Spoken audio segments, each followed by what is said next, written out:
जे जनती चूल्हा चौकी करो बाई नदिया किनार भेजी पानी भरो बाई कबो न बियाह बारा चैती अहो राजा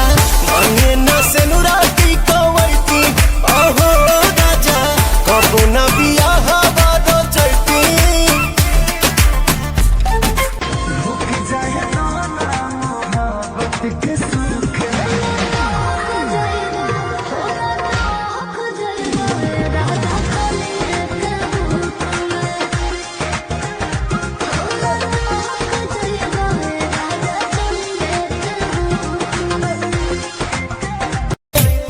पहले जे जनती चूल्हा चौकी करो बाई नदिया किनार भेजी